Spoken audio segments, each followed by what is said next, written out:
You're about to see a meeting taking place at ABC Manufacturing.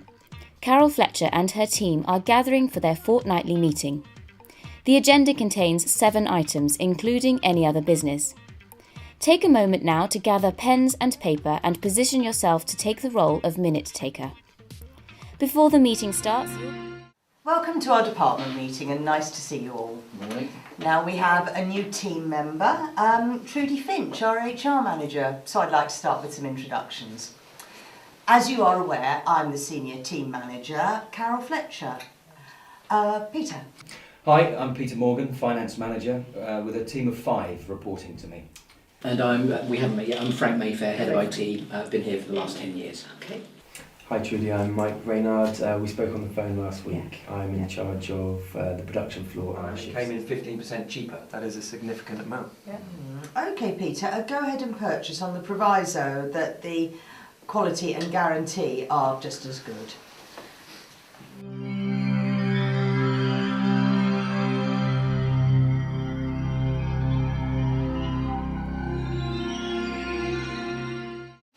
Okay, Mike, could you update us on the production figures for last quarter, please?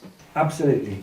Figures are up on the previous quarter by 2% on product streams 1 and 2 and down by 0.5% on product stream 3. We believe this is due to a recent sales campaign which focused on the higher margin items in product streams 1 and 2, which is a little short-sighted as reorder rates on stream 3 products are quicker, so we tend to sell more products.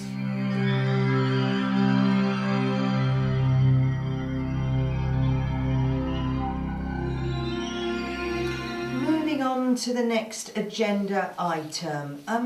Trudy, could you summarise the recent recruitment programme? Absolutely. Basically, the full figures are in the HR report on the intranet, so I'll just give a brief overview. We recruited 10 new people, January to April, and 9 have successfully completed their probation. So, just one woman, Sheila Rose, she left after 3 weeks. Her husband had to relocate for work. So, overall, it was a success. And interestingly, our successful recruits came from the radio ad rather than our traditional advertising route. So therefore, I would suggest that we review our advertising methods. It's with a black and yellow safety tape at the top and bottom of the stairs to warn people as a visual sign. Now, unfortunately, whoever put the tape down didn't do a particularly good job. They left a lip, somebody tripped over the safety tape, caused themselves an injury. So we need to be aware of that sort of thing. Okay, were there any other areas? That's the Alpha system.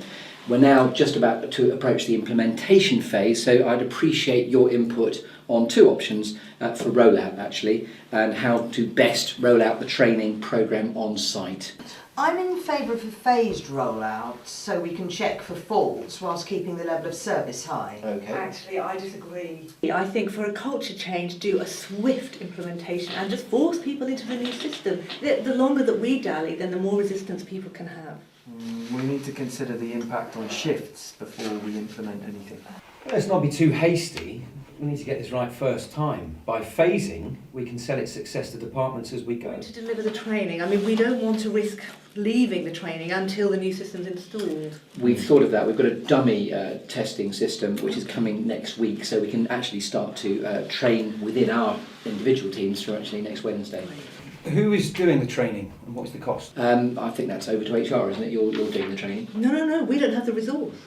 Oh, I mean, you'll need to recruit and train people from within the business. I mean, we're happy to develop a training calendar and we'll communicate that out to managers.